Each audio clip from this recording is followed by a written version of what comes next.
Massacre on campus. The list, her name is not here. A gunman kills elementary school students and their teacher. Stormy season. My question to the public today is, are you ready? The 2022 hurricane outlook is out now. And from the pharmacy to the fish, areas that we perceive as pristine and beautiful. Something is in the water here in South Florida. These stories and more coming up on Newsbreak.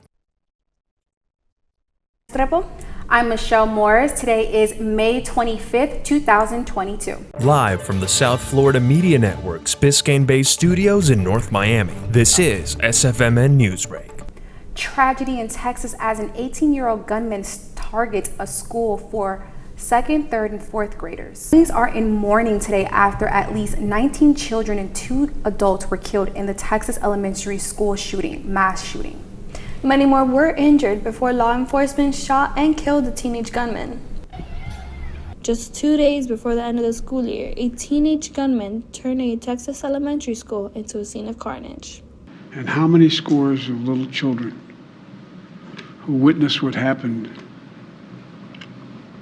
see their friends die as if they're on a battlefield, for God's sake. Parents in the small community near San Antonio waited in anguish late into the night for news, some telling reporters they had to give DNA samples to help authorities identify the children. The list, her name is not here, and we don't know a list of who's gotten flown out. Tell us where my daughter's at. Authorities say the 18-year-old suspected gunman shot his grandmother before driving to Robb Elementary School and slaughtering innocent children and their teachers. The suspect did crash near a ditch here nearby the school. That's where he exited his vehicle, and unfortunately he was able to enter the premises, and then from there that's when he went on and entered several classrooms and started shooting. While authorities search for a motive, this town and this country are grieving another senseless mass shooting. I am sick and tired of it. We have to act. And don't tell me we can't have an impact on this carnage.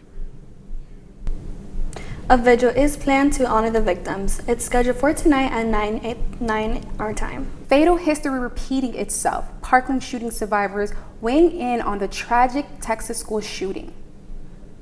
Yesterday's shooting comes just 4 years after the Marjorie Stoneman Douglas High School shooting, where 17 innocent lives were taken in Broward County. The time for debate is over. The time for action was yesterday, and now we need to act. We need to stop talking about what we can't agree on as Americans and start talking about what we can. The news was also difficult for parents of elementary school students who were killed in the Sandy Hook 10 years ago. The message for millions as hurricane season nears is prepare for more.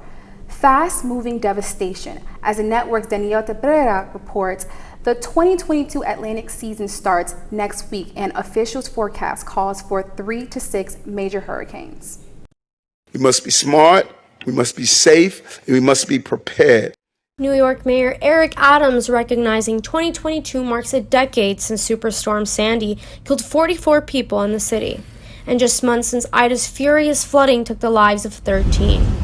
Many of them trapped in their basements. No one is immune from the effects of these tropical storms. The time to get ready is now.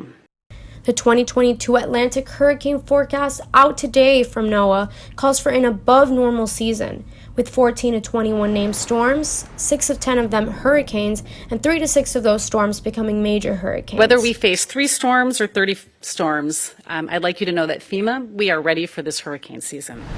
Forecasters today stressed, with more and more storms battering wider areas of the country, scientists have made significant strides over the past decade, predicting cones of uncertainty. Our improved track forecast has allowed us to more accurately pinpoint the area most at risk, which reduces the size of areas that may need to evacuate when a hurricane threatens.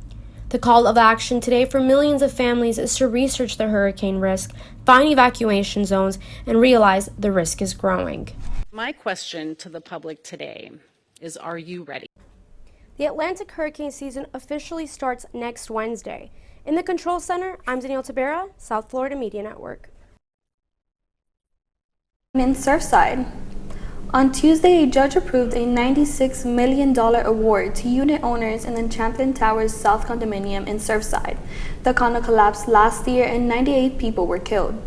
The $96 million is the appraised value of the destroyed units. It is just a small portion of a $997 million wrongful death agreement that insurers and others will have to pay. A new study out of South Florida has found traces of prescription drugs in fish. As the network's Halia Smith reports, it involves scientists from FIU. A crisis is just around the corner. In Florida, bonefish are supposed to be caught and released. We don't eat them, but what bonefish eat, other fish are eating too. And breakfast likely has something it shouldn't have had. Drugs that can have profound effects on an organism that's exposed. Nick Castillo just had completed a 3-year study at Florida International University in the bonefish and tarpon trust, where researchers tested the blood of 93 bonefish here in South Florida. 8 of them were antidepressants, and a few of them were up to about 300 times the level that a doctor would prescribe you. They found pharmaceutical drugs in every single one. The average number reported in just one fish, 7, and some had up to 16 different prescriptions in their systems. One of the problems starts in the doctor's office. It goes to the drugstore and ultimately ends up in the ocean. The drugs are used to change mood and behavior in humans, and now they are causing changes in fish too. So what's the big deal when fishes changes their behavior? Well, when what they do is not aligned with their natural instincts, the results can be life-threatening. So it could be making a fish more bold. They'll take risks. They could get eaten by predators more frequently. It can affect their reproduction. So how is medication getting into our fish? Scientists says it's simple, through human waste. We flush it, they find it.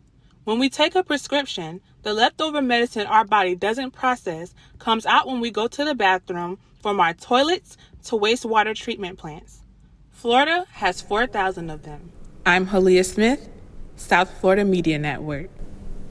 A traveling nurse from Florida finds herself 3,000 miles from home with a missing dog. That's all ahead, and so is the story.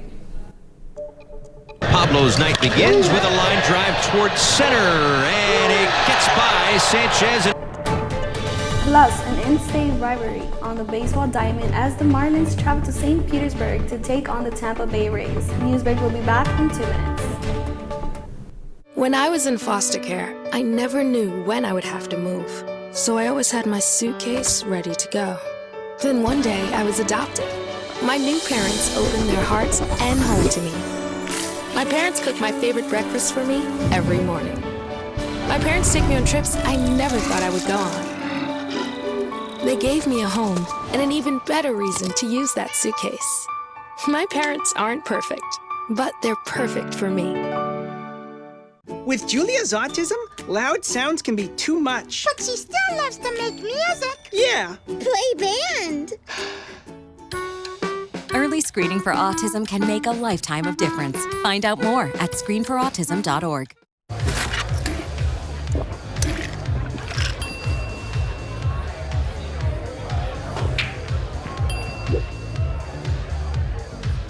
If you need to do something to feel okay to drive, you're not okay to drive. Don't drive buzzed. There was an old woman who lived in a shoe. She had so many children, she didn't know what to do.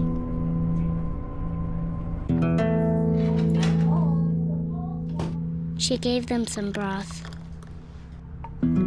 without any bread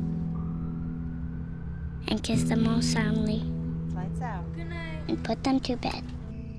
Hunger is a story we can end. End it at feedingamerica.org.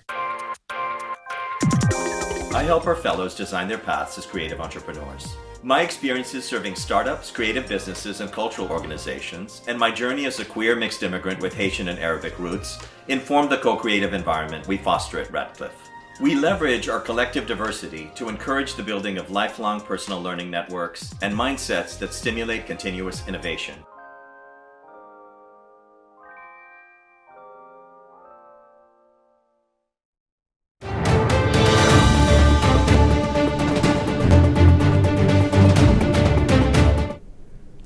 A Rays rout, the Marlins made the trip across the state, but last night were clearly not ready to play.